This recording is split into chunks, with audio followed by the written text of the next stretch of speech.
दोस्तों नमस्कार, बहुत बहुत स्वागत है आपका द गोपा टॉक्स में। दोस्तों, हर युवा का सपना होता है कि वह किसी बड़े शिक्षण संस्थान से डिग्री लेकर अपनी करियर की यात्रा शुरू करे। अगर बात इंजीनियर्स की होती है तो राष्ट्रीय स्तर पर परीक्षा जो आयोजित होती है, जेई यानी कि जॉइंट एंट्रेंस एग्जाम, तो उसके पूरे प्रोसेस से गुजरना पड़ता है। साथ ही नतीजे के तौर पर जो एक नेशनल रैंकिंग हासिल होती है, उसके आधार पर यह तय होता है कि आपको किस इंस्टीट्यूट में दाखिला मिलेगा या किस ब्रांच में दाखिला मिलेगा। और इसके लिए एक काउंसलिंग की प्रोसेस होती है। अक्सर ऐसा देखा जाता है कि काउंसलिंग के प्रोसेस में जो पेरेंट्स होते हैं और जो कैंडिडेट्स होते हैं, उनके बीच बड़ी भटकाव की स्थिति होती है, बहुत दुविधा की स्थिति होती है। तो आज का हमारा एपिसोड उन लोगों के लिए है जिन्होंने जेई क्वालिफाई किया है या तो फिर जो जेई के लिए तैयारी करने जा रहे हैं। और इस विषय पर जानकारी देने के लिए हमारे साथ एक बहुत ही अनुभवी एक्सपर्ट हैं। जी हाँ, आज इस बारे में जानकारी देंगे हमारे गेस्ट डॉक्टर विवेक गाबा। नमस्कार। नमस्कार। बहुत बहुत स्वागत है आपका। हम अपने दर्शकों को बता दें कि डॉक्टर विवेक गाबा जोसा 24 एनआईटी रायपुर के एडमिशन सेल के सेंटर इंचार्ज हैं, साथ ही एसोसिएट प्रोफेसर हैं मैकेनिकल इंजीनियरिंग डिपार्टमेंट में। एक दशक से ज्यादा अनुभव आपको हो गया है एडमिशन सेल में अपनी जिम्मेदारी निभाते हुए। हाँ, ये बात सच है कि मैं 2012 से जो है जी ये एडमिशन प्रक्रिया का हिस्सा बना था जी। और इस साल जो है ये पहला अवसर है कि मैं सेंटर इंचार्ज की तरह जो है कार्यरत हूँ जी इस जोसा काउंसलिंग में। जी। विवेक जी, आप हमें बताएं कि काउंसलिंग का जो प्रोसेस है वो क्या होता है, क्योंकि एक बहुत संवेदनशील और बहुत क्रूशियल टाइम होता है किसी भी पेरेंट के लिए और किसी भी कैंडिडेट के लिए। जो ये प्रक्रिया स्टार्ट होती है जैसे ही हमारे जोसा काउंसलिंग स्टार्ट हुई, जैसे इस साल जो है वो 10 जून से स्टार्ट हुई है। तो सबसे पहले जो है जो कैंडिडेट्स होते हैं उनको एक रजिस्ट्रेशन कराना पड़ता है जोसा पोर्टल में जाके। जी रजिस्ट्रेशन के बाद जो है उनको एक चॉइस फिलिंग करना होता है जी और चॉइस फिलिंग और रजिस्ट्रेशन का जो ड्यूरेशन है इस साल जैसे 10 तारीख से लेकर 18 जून तक जी। रखा गया था। तो उस बीच में जो है कैंडिडेट जो है रजिस्ट्रेशन और चॉइस फिलिंग कर लेते हैं। जी तो ये पहला स्टेप होता है और ये जी। काफ़ी क्रूशियल स्टेप होता है। उसके बाद जो सेकंड स्टेप पे जब हम मूव करते हैं तो कैंडिडेट जो है उसको सीट अलॉटमेंट होता है। अच्छा। तो इस साल जो है सीट अलॉटमेंट जो है वो 19th को हुआ था और 20th से जो है हमारा फर्स्ट राउंड स्टार्ट हुआ है। जी। काउंसलिंग में शामिल होने के लिए किसी भी जो कैंडिडेट को क्या-क्या चीज़ों का ध्यान रखना चाहिए? जैसे डॉक्यूमेंट्स या कोई टाइम बाउंडेशन है इसमें? जोसा जब आप काउंसलिंग में पार्टिसिपेट करते हैं तो सबसे इम्पोर्टेंट जो है वो उसका शेड्यूल ही है। अच्छा। जिसके कारण सबसे ज़्यादा जो है स्टूडेंट जो है वो प्रॉब्लम में आ सकते हैं। क्योंकि मोस्ट ऑफ द टाइम ऐसा देखा गया है कि शेड्यूल के मिस होने के कारण जो है कई लोगों को अवेयरनेस नहीं होती है जिसके लिए आज ये कार्यक्रम आप करा रहे हैं। जी। तो उसके कारण जो है वो डेट मिस कर जाते हैं और हर डेट का बहुत ही इम्पोर्टेंट रोल है इस जोसा काउंसलिंग में। तो किस प्रकार कोई भी कैंडिडेट शुरू से इस वेबसाइट पर ध्यान रखे? At the time of appearing in the exam, उसके बाद जब रिजल्ट आ जाता है तो वहां से जोसा की वेबसाइट को कांस्टेंट मॉनिटर करना बहुत इम्पोर्टेंट हो जाता है। और अगर आप ऐसा करते हैं तो आप देखेंगे उसमें हर वीक में वो कुछ ना कुछ अपडेट करते हैं। अच्छा। सबसे पहले वो बिजनेस रूल अपडेट करेंगे, फिर थोड़े दिन के बाद वो सर्टिफिकेट्स का एक कॉलम होता है कि क्या-क्या डॉक्यूमेंट्स आपको ज़रूरत है, वो सारे की सारी जो है वो टाइम टू टाइम जो है वो अपडेट करते रहते हैं। जी। क्या-क्या गलतियाँ आम तौर पर जो कैंडिडेट्स हैं वो कर जाते हैं? क्योंकि आप इतने सालों से इस ज़िम्मेदारी को निभा रहे हैं, तो आपके पास तो हर साल कुछ न कुछ जो समस्याएँ हैं वो पहुँचती हैं, चाहे कैंडिडेट से है चाहे तो अभिभावकों से।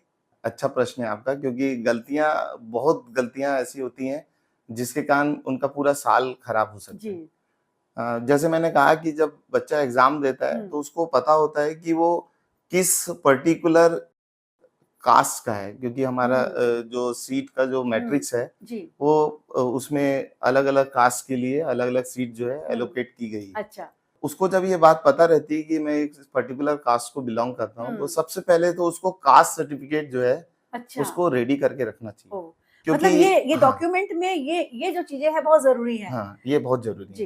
क्योंकि जैसे अब मान लीजिए कि वो ओबीसी और जनरल ईडब्ल्यूएस का कैंडिडेट है, हम्म, तो ओबीसी और जनरल ईडब्ल्यूएस का कैंडिडेट जो होता है उसके लिए कंडीशन है कि 1 अप्रैल के बाद का सर्टिफिकेट होना चाहिए जिस जी। साल काउंसलिंग हो रही है। जैसे जी। इस साल के लिए 1 अप्रैल 2024 के बाद का सर्टिफिकेट ही मान्य होगा, अच्छा। क्योंकि उसके साथ आय जुड़ी हुई है। ठीक है। ठीक है। लेकिन SC ST के लिए इस तरह की कोई बाध्यता नहीं है, उसके पुराने सर्टिफिकेट भी चल सकते हैं, जी। लेकिन सर्टिफिकेट होना चाहिए। जनरल के लिए तो कोई आवश्यकता जनरल नहीं के है लिए ना? नहीं है, कोई जी। जरूरत नहीं। और क्या-क्या गलतियां करते हैं बच्चे? दूसरी गलती ये करते हैं, सर्टिफिकेट के बाद हम पीडब्ल्यूडी को भी हम इसमें कंसीडर कर लेते हैं कि पीडब्ल्यूडी अगर आप हैं तो गवर्नमेंट ने एक बहुत अच्छी चीज चालू की है जिसको अपन बोलते हैं यूडीआईडी कार्ड, कि अगर आप पीडब्ल्यूडी कैंडिडेट हैं, जिसको हम लोग बोलते हैं पर्सन्स विद डिसेबिलिटीज, अच्छा। दिव्यांग हैं अगर आप, तो उसका सर्टिफिकेट जो है उसको आपको बनवा के रखना है। अच्छा। उसमें यूडीआईडी कार्ड जो है गवर्नमेंट ने एक बहुत अच्छी फैसिलिटी स्टार्ट की है, वो आधार कार्ड की तरह होता है जो पीडब्ल्यूडी कैटेगरी के लिए बनाया गया है। उसमें भी 2 कैटेगरी है, एक परमानेंट एक टेम्परेरी। अगर कोई परमानेंट यूडीआईडी कार्ड धारक है तो इन दैट केस उसको फिजिकली रिपोर्ट करने की इंस्टीट्यूट में जरूरत नहीं है। अच्छा, ये तो बड़ी सुविधा हाँ, बड़ी सुविधा दी है। हाँ, लेकिन अगर वो टेम्पररी है तो उसको जो उसका नियरेस्ट वेरिफिकेशन सेंटर है तो वहां पे आके उसको एक बार वहां की जो मेडिकल बोर्ड है उससे वेरिफिकेशन कराना पड़ता है। अच्छा। हमारे पास हम पीडब्ल्यूडी कैंडिडेट हैं लेकिन हमने सर्टिफिकेट बनवा के नहीं रखा है, जिसका फायदा हम उठा सकते थे हम फायदा नहीं उठा पा रहे। एक गलती होती है कि नेम मिसमैच। अच्छा। मैं बहुत लोगों के सर्टिफिकेट देखता हूँ कि 10th में उनका नाम कुछ और है, अच्छा, फादर का नाम कुछ और है, कभी कुमार लिख रखा है, कभी नहीं रखा है, कास्ट सर्टिफिकेट में कभी सरनेम लगाया है, कभी नहीं लगाया है। तो जब हम इतनी बड़ी प्रक्रिया में शामिल होने जा रहे हैं तो कम से कम हमारे जो 10th 12th और कास्ट सर्टिफिकेट, ये इसमें सब में यूनिफॉर्मिटी होनी चाहिए। मतलब बिल्कुल जो आपका डॉक्यूमेंटेशन है बिल्कुल दुरुस्त होना चाहिए, कहीं कोई मिसमैचिंग नहीं होना चाहिए। और एक जो गलती है जो हम लोग पहले भी डिस्कस कर चुके हैं कि शेड्यूल्स, कि मुझे पता ही नहीं था कि आज लास्ट डेट है, मेरे पास तो ये डॉक्यूमेंट था, मैं दे ही नहीं पाया, मैं अपना पोर्टल ओपन नहीं कर पाया, मुझे पता ही नहीं चला कि क्वेरी रेज हुई है, वो मुझे पता ही नहीं चला। तो ये जो सारी गलतियां हैं, ये पूरा का पूरा जो है आपको साल खराब कर सकती है। जी जी बिल्कुल, और इस पर ध्यान देना बहुत जरूरी है क्योंकि एक इतनी बड़ी एग्जाम से आप क्वालिफाई होकर आप एक प्रोसेस में आप एंटर कर रहे हैं, तो छोटी बातें इनका ध्यान में रखना और ये सारे जो डॉक्यूमेंट जो विवेक जी ने आपको बताया, कास्ट सर्टिफिकेट और पीडब्ल्यूडी सर्टिफिकेट, इन सब चीजों को दुरुस्त करके बिल्कुल आप अपने सेंटर में पहुंचे। रिपोर्टिंग का क्या मायने है इसमें? आज से अगर हम 4-5 साल पहले चले जाएं तो उस समय रिपोर्टिंग का मतलब फिजिकल रिपोर्टिंग से हुआ करता था। अच्छा। अब आने वाले समय पर्टिकुलरली कोविड के बाद से ऑनलाइन रिपोर्टिंग जो है उस पे ही जो है जोसा काउंसलिंग हो रही है। अच्छा। तो रिपोर्टिंग का मतलब आज की डेट में तो ऑनलाइन रिपोर्टिंग से सबसे पहले स्टूडेंट को वो 10 जून से लेकर 18 जून जो इस साल की पर्टिकुलर डेट थी उसमें उसको जो है रजिस्ट्रेशन करना होगा, चॉइस फिलिंग करना पड़ेगा। देन सेकंड स्टेप में उसको सीट अलॉटमेंट होगा, अगर उसकी रैंक उसकी भरी हुई चॉइसेस के हिसाब से उसको अलॉट हो पाती है। अच्छा। वो एक पूरा मैकेनिज्म है जो सॉफ्टवेयर जिसको ध्यान रखता है इसका। तो अगर उसको सीट अलॉटमेंट होता है तो उसके बाद बहुत इंपॉर्टेंट हो जाता है कि जैसे ही उसको सीट अलॉटमेंट हो तो वो जाके जो है सीट एक्सेप्टेंस फी को पे करे। अच्छा। और सीट एक्सेप्टेंस फी पे करने के बाद जो है वो जो है राउंड 1 में या किसी भी राउंड में जहां पे भी उसको सीट अलॉटमेंट होता है उस राउंड में फिर वो पार्टिसिपेट अपने आप को कर लेता है। किस तरह से कोई भी कैंडिडेट इसमें शामिल होने के पहले अपनी पहली तैयारी, जो पूर्व तैयारी कहते हैं, वो करे? और ये भी जानना चाहेंगे कि ये जो काउंसलिंग होती है इसमें किन-किन इंस्टीट्यूट्स में एडमिशन के लिए होती है? ये जो काउंसलिंग है, जैसे आप जोसा बार-बार हम इस वर्ड को यूज कर रहे हैं, तो ये है जॉइंट सीट एलोकेशन अथॉरिटी। जी। जॉइंट वर्ड का मतलब है कि प्रीवियसली अगर आप देखेंगे 10 साल पहले जोसा नहीं हुआ करता था। उस समय आईआईटीज अपना एडमिशन अलग करा करते थे और एनआईटीज और अदर इंस्टीट्यूट अलग किया करते थे। इसमें एक प्रॉब्लम ये होती थी कि जब एनआईटी से आईआईटी को स्विच करता था तो दोनों तरफ जो है वैकेंसी क्रिएट होते रहती थी। अच्छा। तो इस समस्या को खत्म करने के लिए ये जोसा का यानी कि निर्माण हुआ था। अच्छा। तो ये जब से जोसा यानी पिछले 7-8 सालों से हम्म, तो जोसा ही है। जी तो तब से ये प्रॉब्लम तो सॉल्व हो गई है। जी। अब आईआईटीज़ हैं इसमें, हम्म, एनआईटीज़ हैं, अच्छा। सेंट्रल इंस्टीट्यूट्स हैं, हम्म, ट्रिपल आईटीज़ हैं, हम्म, गवर्नमेंट फंडेड इंस्टीट्यूट है अच्छा। और शिवपुर का एक इंस्टीट्यूट है हम्म, जिसको हम लोग साइंस एंड टेक्नोलॉजी का इंस्टीट्यूट बोलते हैं, हम्म, एनआईएसटी बोलते हैं, अच्छा वो भी इसमें है। यानी अब अच्छा। इसमें लगभग सभी लोग हैं हम्म, जो जोसा के अंतर्गत आते हैं। हम्म। हर कैंडिडेट चाहता है कि उसको अपना मनपसंद स्ट्रीम मिले, मनपसंद ब्रांच मिले।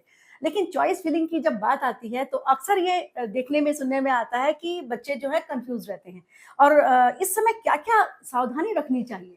मेरे पास भी बहुत सारे पेरेंट्स का इस तरह हुँ, से फ़ोन आता है कि चॉइस फिलिंग कैसे करें? हुँ, तो चॉइस फिलिंग करने के लिए जो सबसे इम्पोर्टेंट चीज़ है वो ये हुँ, है कि आपको क्या सबसे ज़्यादा पसंद है? हुँ, तो पसंद अपनी-अपनी हो सकती है कि कुछ लोग जो हैं वो सॉफ्ट ब्रांचेस को पसंद हुँ, करते हैं, कोर ब्रांचेस को पसंद करते हैं, यानी हुँ, अपना करियर आप किस तरफ देखना चाहते हैं, हुँ, उसके आधार पे जो है कैंडिडेट अपनी चॉइस को और इंस्टीट्यूट की एनआईआरएफ रैंकिंग के हिसाब से अपनी हुँ, चॉइस को वो दिमाग में जी, रख के वो चॉइस फिलिंग कर सकते हैं। हुँ, और एक मेरा स्लोगन है इस पे हुँ, कि जो आपको सबसे ज़्यादा पसंद है हुँ, और आपको लगता है कि असंभव है, हुँ, उसको आपको सबसे टॉप में रखना चाहिए।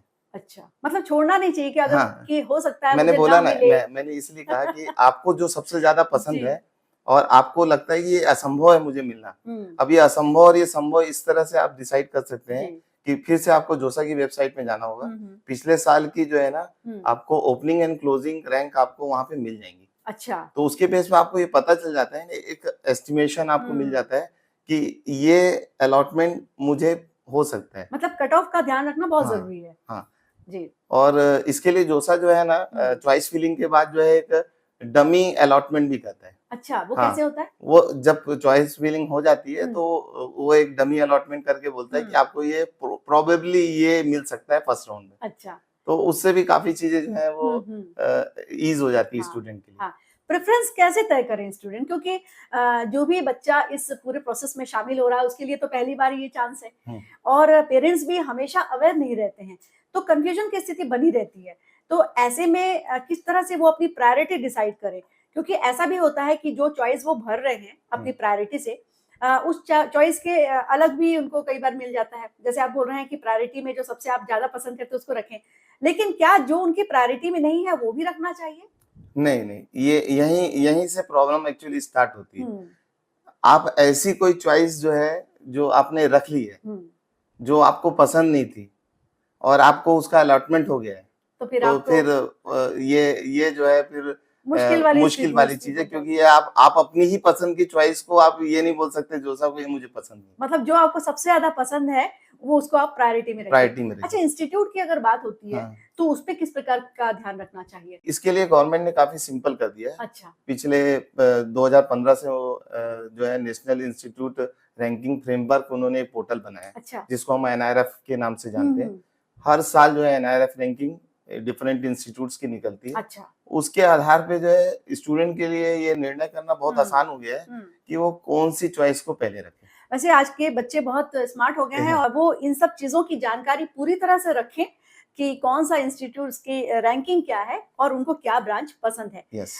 इसके बाद कितने राउंड्स में ये पूरी काउंसलिंग की प्रोसेस चलती है और क्या-क्या होता है इस दौरान? जोसा के इस बार 5 राउंड होने वाले अच्छा। हैं। 4 राउंड और होंगे। हुँ, देन सीसैप के जो 2 राउंड होंगे हुँ। जिसको पहले जो है स्पॉट राउंड कहा जाता था, लेकिन आजकल उसका नाम जो है स्पेशल राउंड 1 और स्पेशल राउंड 2 है। अच्छा।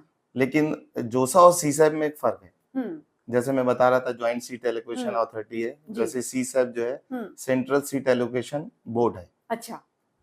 अब दोनों में एक छोटा-सा डिफरेंस है हुँ, कि जब हम जोसा की बात करते हैं, जी। तो जोसा जो है उसमें सारे आ गए हुँ, और सीसैप में से आप आईआईटीज़ को हटा दीजिए। अच्छा। तो जब आप सीसैप के जो लास्ट के जो 2 राउंड होंगे, हुँ। उसमें आईआईटी नहीं होगा। अलग-अलग राउंड्स की आप बात कर रहे थे, तो 5 राउंड और 2 स्पेशल राउंड, तो आगे के राउंड्स में क्या होता है? मतलब अ, हमारे जो युवा दर्शक हैं, जो हमारे कैंडिडेट्स जो अपीयर होना चाह रहे हैं, वो इसे किस तरह समझें? पहला राउंड जैसे भी हुआ, हुँ, तो मान के चलिए कि हमारे पास कुछ लिमिटेड सीट थी। जी। सपोज़ एक एग्ज़ाम्पल की तरह लेता हूँ मैं हुँ, कि मान लेते हैं हमारे पास 100 सीटें थी। हुँ, तो उसमें से पहले अलॉटमेंट में किसी इंस्टीट्यूट को 90 सीटें मिली। हुँ, और उस 90 सीटें का जब वेरिफिकेशन हुआ तो पता चला कि उसमें से 5 सीटें जो हैं वो रिजेक्ट हो गई, जिन जो जो कारण हम लोग अभी डिस्कस किए, उसके कारण वो हमने उसको कैंसिल कर दिया। तो अगर आप देखें तो इंस्टीट्यूट के पास वो 15 सीटें जो है वैकेंट हो गई हैं, हाँ। जो वो सेकंड राउंड में अलॉट होंगी। और इसी तरह से हर राउंड में सीट अलॉटमेंट जो है, अगर कोई रिपोर्ट नहीं करेगा या किसी के रिजेक्शंस होंगे तो उस इंस्टीट्यूट की सीटें जो हैं अलॉटमेंट होते रहेंगी और सेम प्रक्रिया के आधार पे न्यू अलॉटमेंट कैंडिडेट जो है आते रहेंगे। ये सीट अलॉटमेंट वाली जो बात हो रही थी हमारी इसके पहले, तो इसमें किस तरह अपने सीट को बुक करें? कुछ टर्म्स मैंने सुना है कि फ्लोट, स्लाइड, इस टाइप के टर्म्स यूज, तो वो क्या है? जब आपको पहला अलॉटमेंट होता है, वो किसी भी राउंड में हो, पहले राउंड में हो या छठवें राउंड में हो, तो हर राउंड में जब आपको सीट एक्सेप्टेंस जब आप करते हैं तो वहां पे आपको ये 3 ऑप्शन मिलेंगे जो आप कह रहे हैं, फ्लोट, स्लाइड और फ्रीज। तो पहला ऑप्शन पे अपन बात करें अगर, तो फ्लोट जो ऑप्शन है उसमें आपको मान लेते हैं कि अभी 15वें नंबर की चॉइस मिली। अच्छा। तो ऊपर की पूरी जो 14 की जो लिस्ट है उसमें आप मूव करना चाहते हैं। तो अगर आप ये कॉन्फिडेंट हैं कि मेरी पूरे ऊपर की जो चॉइसेस हैं वो उसमें मैं कॉन्फिडेंट हूँ कि मैं मूव करना चाहता हूँ, तो आपको फ्लोट ऑप्शन चूज करना चाहिए। अच्छा। लेकिन कई बार ऐसा होता है कि हमारे को मनचाहा इंस्टीट्यूट मिल जाता है और 15वें नंबर की जो चॉइस है उसका इंस्टीट्यूट मुझे पसंद है, लेकिन अभी भी मैं ब्रांच जो मुझे चाहिए थी वो नहीं मिली है। ऐसे लोग जो है स्लाइड ऑप्शन को चूज करना चाहिए उनको। अच्छा। क्योंकि अब आपकी जैसे आप स्लाइड ऑप्शन चूज करेंगे तो वो इंस्टीट्यूट आपके लिए फिक्स हो जाएगा और ब्रांच आपको आपकी भरी हुई चॉइसेस में ही, ऐसा नहीं कि कोई दूसरी, जो उन 14 में मान लेते हैं कि उस इंस्टीट्यूट की आपकी 2 या 3 चॉइसेस हो, उसमें फिर वो मूव करेगा। अच्छा। और जो लास्ट ऑप्शन है वो तो फ्रीज है। इसका मतलब आपको इंस्टीट्यूट भी पसंद है, आपको ब्रांच भी पसंद है एंड आप रेडी हैं एडमिशन के लिए उस इंस्टीट्यूट में, तो आप फ्रीज ऑप्शन प्रेफर करेंगे। जी। और बाकी के राउंड्स में और क्या-क्या होते हैं? बाकी राउंड्स उसी तरह से सारे राउंड जो वैकेंसी क्रिएट होती रहेंगी, तो ऐसा करते-करते जो है पूरे के पूरे 5th राउंड तक कंप्लीशन हो जाएगा। जब हम जोसा से सीसैप की तरफ मूव करते हैं तो फिर से एक वैकेंसी क्रिएट जो बच गई है। अब देखिए, आपने जब पहली बार जब जोसा के लिए जब चॉइस फिल की थी, वहां पे आपके लिए पूरा अथाह समुद्र था जिसको बोलते हैं। हाँ। सारे जगह आपके लिए सीट खाली थी। लेकिन अब जब ये जो बीच वाला जो जगह आ रहा है जहां से फिर से रजिस्ट्रेशन होगा और सेम प्रोसेस फिर से फॉलो करेंगे, वहां पे चॉइसेस सिर्फ वही होंगी जो वैकेंट है। तो सबसे पहले एक वैकेंट सीट मैट्रिक्स जो है वो सीसैप डिक्लेयर करेगा। अब आपको चॉइसेस जो है ना उसके आधार पे बननी है। इसका मतलब ये है कि अगर किसी को अपना मनचाहा सीट नहीं मिल पाया है या तो फिर वो किसी तरह से चूक गया है, तो वो इसमें अप्लाई कर सकता है। ये सेकंड रजिस्ट्रेशन जो हो रहा है ये उन्हीं लोगों के लिए है जो किसी कारणवश, जैसे आपने दोनों कारण बताए, ये होते हैं कि कई पता ही नहीं था मुझे कि 10 से 18 के बीच में मुझे रजिस्ट्रेशन करना था और अच्छी रैंक होने के बावजूद भी वो रजिस्टर नहीं कर पाया। थोड़ा नुकसान उसको हुआ है क्योंकि उस समय उसके पास पूरी जगह थी अपनी मनचाही चॉइसेस को भरने की, लेकिन अब अभी भी उसका साल खराब नहीं हो रहा है। कम से कम ये सेकंड चांस जो है सीसैप उनको प्रोवाइड कर रहा है, जहाँ पे वो बची हुई जितनी भी सीट्स हैं उनके लिए कम से कम जो है रजिस्ट्रेशन कर सकते हैं। तो हम अपने युवा दर्शकों को इसलिए ये जानकारी और गहराई से देना चाहते हैं ताकि उनसे कोई चूक ना हो। अगर उन्होंने पहले कोई मिस्टेक कर ली है तो इन फ्यूचर वो मिस्टेक ना करें। और साथ ही साथ उन दर्शकों के लिए भी ये कार्यक्रम किया जा रहा है जो आने वाले समय में अपीयर होंगे, वो किसी प्रकार की चूक ना करें, क्योंकि बहुत छोटी-छोटी गलतियां आपको कहीं ना कहीं से एक बहुत बड़ा अवसर से पीछे कर सकता है। तो इन बहुत छोटी-छोटी बातों पे ध्यान दीजिए, डॉक्यूमेंटेशन को बहुत ध्यान दीजिए और जो वेबसाइट है उस पर बराबर नजर रखिए, अपना होमवर्क पूरा कीजिए, है ना। स्टेट डोमिसाइल वाली बात, तो इसे किस तरह आप देखते हैं और उसका फायदा अपने ही राज्य के जो कैंडिडेट्स हैं वो किस तरह ले सकते हैं? क्योंकि आजकल हम देखते हैं कि अधिकतर बच्चे कोचिंग के लिए कोटा जाते हैं या अदर स्टेट जाते हैं, उनको स्टेट कोटा का लाभ नहीं मिल पाता। तो हम चाहेंगे कि आप हमारे दर्शकों को बताइए कि स्टेट कोटा क्या है, उसका लाभ हमारे यहाँ के बच्चे किस तरह ले सकते हैं? ये एक बहुत ही इम्पोर्टेंट क्वेश्चन है जी। ये डोमिसाइल वर्ड आपने जो यूज किया है ये कंफ्यूज करता है। अच्छा। इसलिए जोसा ये वर्ड यूज नहीं करता है। वो स्टेट एलिजिबिलिटी वर्ड यूज करते हैं। अच्छा।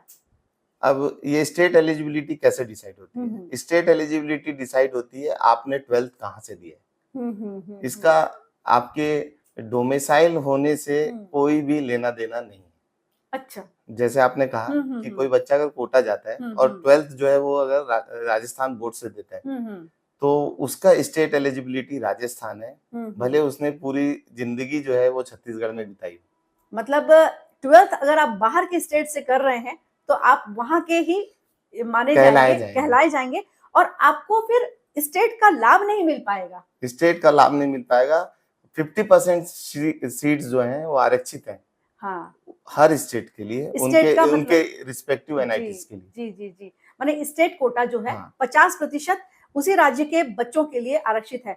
स्टेट एलिजिबिलिटी जो है, जैसे हम लोग डिस्कस कर रहे थे, कैंडिडेट जहां से 12th देता है वही उसकी स्टेट एलिजिबिलिटी मानी जाएगी। जैसे सपोज कोई कैंडिडेट है, भले वो 11 तक यहाँ पे था छत्तीसगढ़ में, लेकिन कोचिंग के कारण जो है वो कोटा चले गया, जैसे नॉर्मली होता है।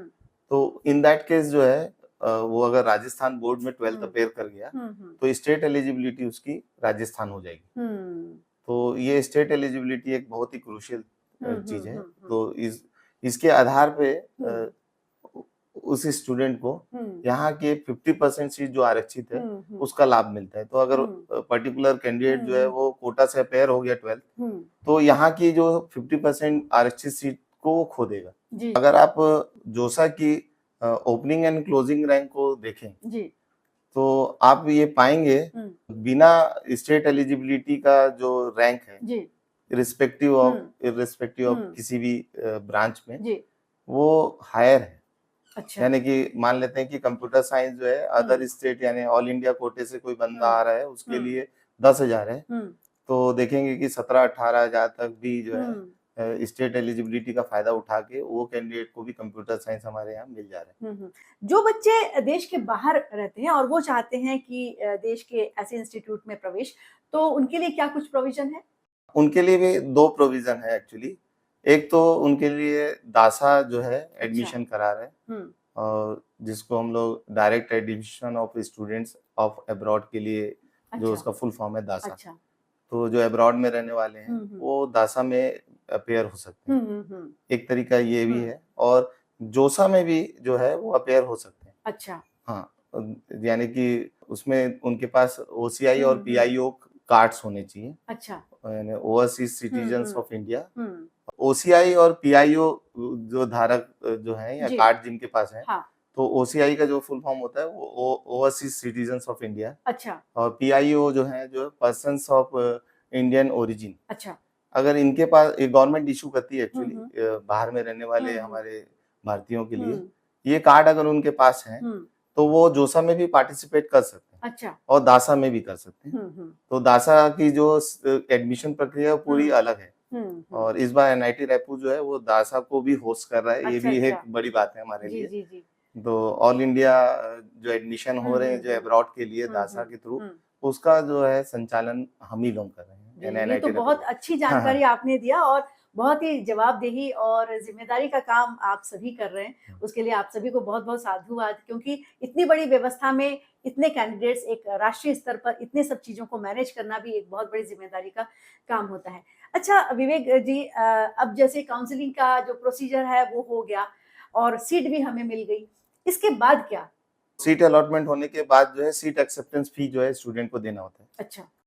उसमें भी 2 कैटेगरी में हमने डिवाइड करके रखा है कि इस साल की बात मैं करूं, जैसे 35,000 जो है वो अदर लोगों के लिए है, यानी जनरल ओबीसी और इस सब के लिए, और 17,500 एससी एसटी और पीडब्ल्यूडी के लिए, उनके लिए है। तो ये सीट एक्सेप्टेंस फी, और फिर उसके बाद आपको डॉक्यूमेंट्स जो है अपलोड करने, जिसके बारे में हम ऑलरेडी चर्चा कर चुके हैं। 10th होना चाहिए, 12th होना चाहिए, अच्छा, रिस्पेक्टिव कैटेगरी के सर्टिफिकेट्स होने चाहिए, और एक मेडिकल फिटनेस जो है किसी भी एमबीबीएस डॉक्टर से, ये अच्छा, 4-5 चीजें जो है इसको डॉक्यूमेंट को अपलोड करना पड़ता है। अच्छा, ये स्वयं उनको कैंडिडेट को करना पड़ता है? अपने उनका जब रजिस्ट्रेशन कराया था तो एक लॉगिन यूजर नेम और लॉगिन बन गया था। अच्छा। उसी लॉगिन में जाके ही, और उसको बकायदा जो है बीच बीच में हमको देखते रहना चाहिए पूरे काउंसलिंग के दौरान। जो गलतियों में से वो भी एक गलती होती है कि हम मिस कर जाते हैं कि उस बीच में कुछ हम्म, उनको अगर हम्म, मैसेज, हम कोई भी हाँ, मैसेज हाँ, उनको उसी हम्म, में आए, तो ये जब वेरिफिकेशन होते रहता है, हम्म, तो उस दौरान जो है वेरिफिकेशन सेंटर्स की तरफ से जो है क्वेरी रेज होती है। अच्छा, जैसे किसी का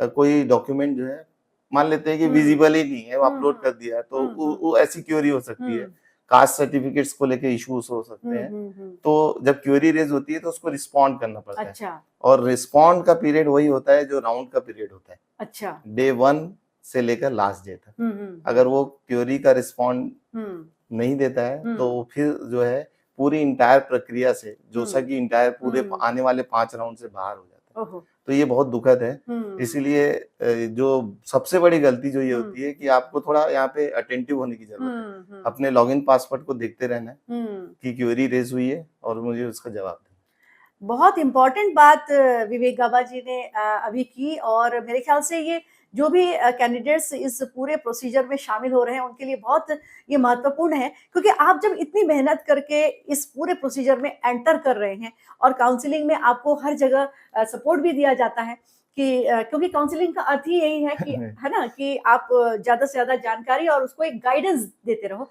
तो इस दौरान बहुत ध्यान देने की ज़रूरत है कि जितनी मेहनत आपने इस पूरे पढ़ाई के लिए की, यहाँ तक एंट्री के लिए की, वो ठीक उतना ही अलर्टनेस आपको यहाँ ज़रूरी होता है। हर कदम पर आपको बिल्कुल चौकस रहना है, सतर्क रहना है, सावधान रहना है। आपकी थोड़ी-सी भी चूक आपको पीछे कर सकता है, तो इस पे बहुत ध्यान दीजिएगा। विवेक जी, अगर हम अलर्टनेस की बात करें तो हमारे जो शहर के जो कैंडिडेट्स हैं, चूँकि आज सबके पास इंटरनेट है, और तो वो इन सब चीज़ों के बारे में बहुत फ्रेंडली हैं। लेकिन हमारे उन बच्चों का क्या जो कि दूरस्थ अंचलों में रहते हैं और बहुत टैलेंटेड हैं, और वो एंट्री भी कर लेते हैं, एग्ज़ाम देके उनका सिलेक्शन हो जाता है, लेकिन क्या-क्या गलतियाँ कर लेते हैं वो, जिसके कारण वो पीछे रह जाते हैं, एंट्री वाले जो पूरे प्रोसीजर से हट जाते हैं। दूसरी बात, हेल्प के लिए क्या कोई डेस्क या कोई ऐसी व्यवस्था है? नॉर्मली हमने देखा है, जी। ये सही आपने प्रश्न पूछा, कि जितने भी जो दूरस्थ हुँ, जो यानी हमारे बस्तर पर्टिकुलरली जी। हो गया, या हमारा हुँ, अंबिकापुर के जो एरिया हो गया, जी। वहाँ के जो बच्चे जिनको सही में इंटरनेट या अवेयरनेस की थोड़ी कमी रहती है, हुँ, उसके लिए जोसा ने एक और फिर एक एडिशनल चीजें रखी हैं, हुँ, हुँ, कि जब ये रजिस्ट्रेशन चलता रहता हुँ, है 10 से 18 जैसे इस बार चल रहा था, हुँ, तो हुँ। साथ ही साथ हर एक वेरिफिकेशन सेंटर में हेल्प डेस्क बना होता है। अच्छा, तो उस हेल्प डेस्क में अगर किसी को कोई भी किसी तरह की जानकारी चाहिए, जी। चॉइस फिलिंग करने में दिक्कत है, रजिस्ट्रेशन में दिक्कत है, हुँ, या किसी भी तरह की उनको काउंसलिंग की ज़रूरत है, जी। तो ये सारी की सारी उसी ड्यूरेशन में 10 से 18 के बीच में उनको प्रोवाइड की जाती है। हुँ, हुँ, और हमारे पास उनके लिए इंटरनेट की फैसिलिटी भी हम प्रोवाइड करते हैं, हुँ, ताकि हुँ, वो यहीं पे बैठ के जो है हुँ, हुँ, पूरी हुँ, की पूरे जो है चॉइस फिलिंग भी कर लें और हुँ, सब कुछ हुँ, करके हमारे सामने ही चले जाएँ। ताकि वो क्या होता है कि नहीं तो इंटरनेट कैफ़े में चले जाते हुँ, हैं, हुँ, हुँ। इंटरनेट कैफ़े का के जो बंदा रहता है जी, उसकी जी। अपनी खुद की लिमिटेशंस रहती जी, हैं। जी। वो अपने हिसाब से कुछ भी हुँ, हुँ, चॉइसेस हुँ। भर देता है, हुँ, हुँ। कुछ भी हो जाता है, तो फिर वो बाद में जो है फिर वो रिवर्ट बैक करना बहुत मुश्किल है। क्योंकि कोई भी बच्चा भले ही गाँव में है, लेकिन उसका तो एक माइंड मेकअप रहता ही है कि मुझे एक अच्छे इंस्टीट्यूट में जाना है। तो उसके लिए आप दूसरों पर डिपेंड ना हों। सबसे बेहतर तो ये है कि सेल्फ डिपेंडेंट हो, क्योंकि आजकल मोबाइल हर जगह है, हुँ, और नेट की एक्सेसिबिलिटी भी हर जगह बिल्कुल, है। बिल्कुल। और आपने बहुत अच्छा आइडिया बताया कि आपके पास आकर आपके समक्ष अगर कोई इन सब चीज़ों को हाँ। फ़िल करता है, तो डेफ़िनिटली वो एक अच्छी जगह एडमिशन उसको मिल सकता है। हुँ। आप ये बताएँ कि हेल्प डेस्क और क्या-क्या काम करता है? जैसे मैंने कहा कि हेल्प डेस्क सेंटर में अगर कोई आता है, तो जैसे उसका पहला जो स्टेप होता है रजिस्ट्रेशन का, हुँ, तो हम उसका रजिस्ट्रेशन जो है वो करवा हुँ, देते हैं। हुँ।